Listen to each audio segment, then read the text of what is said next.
अरे भाई ये बात मत कहिए कि हमने धरना दिया, प्रशासन ने मजबूर किया था कि जनता सड़क पे निकल के आए। क्या मामला था? इसलिए आई थी कि इटिया थोक थाना क्षेत्र में जो 15 साल के बच्चे मंगलदेव को दिन दहाड़ी गोली गई थी, उसके सापेक्ष और जो प्रशासन की कार्रवाई पीड़ित परिवार के लिए रही वो बहुत ही निराशाजनक थी। यहाँ 24 घंटे का एक नोटिस देने के बाद, सूचना देने के बाद हम पीड़ित परिवार से मिलने आए थे और सिर्फ इतना चाहते थे कि प्रशासन ने क्या कार्रवाई करी है, जो भी उनके अधिकार क्षेत्र में है उससे हमको बताया जाए, अवगत कराया जाए। लेकिन यहाँ पर सक्षम अधिकारी उपस्थित नहीं थे।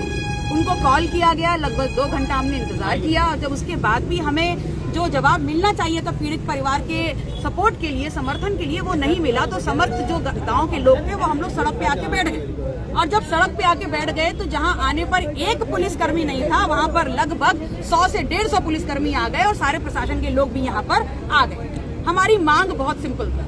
हम ये चाहते थे कि जो इस परिवार की आर्थिक स्थिति है उसको देखते हुए सबसे पहले उनको आवास दिया जाए, उनको जिला प्रशासन के अधिकार क्षेत्र में जितना मुआवजा हो वो अविलंब दिया जाए और बाकी 1 करोड़ की जो मांग हम कर रहे थे वो राज्य सरकार से स्वयं हम पैरवी करेंगे। हम लोगों की ये मांग थी कि जो न्यायपालिका है वो इस प्रकरण का, इस हत्याकांड का स्वयं संज्ञान लेकर के संगीन धाराओं के अंतर्गत फास्ट ट्रैक कोर्ट में इस मसले की सुनवाई करे, ताकि जो पीड़ित परिवार है और उनका जो बेटा खत्म हो गया है, जिसको मार दिया गया है, उसके लिए न्याय मिल सके। इतनी बात थी जिसको लेकर के हम उतरे सड़कों पे और निश्चित तौर पर यहाँ डीएम साहब के प्रतिनिधित्व के तौर पर एसडीएम साहब उपलब्ध हुए और उन्होंने ये लिखित तौर पर परिवार को एक पत्र दिया है और जिसमें लिखा हुआ है कि आज 11/10/2025 को सहायता उपलब्ध कराई जाएगी।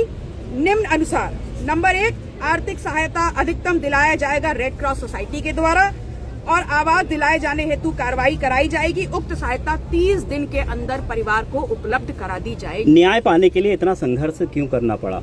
अब ये सरकार से सवाल पूछिए कि सरकार जिनके दम पर, जिनका वोट लेकर के सरकार बन रही है, अगर उनको अपने हक और अधिकारों के लिए, खाने पीने के लिए, घर के लिए, न्याय के लिए अगर सड़कों पर उतरना पड़ेगा तो जब सड़क पे उतरेंगे तो सदन तक का रास्ता भी उनको पता है, सत्ता से हटाने का रास्ता भी उनको पता है। कितनी देर आपको धरने में बैठना पड़ा?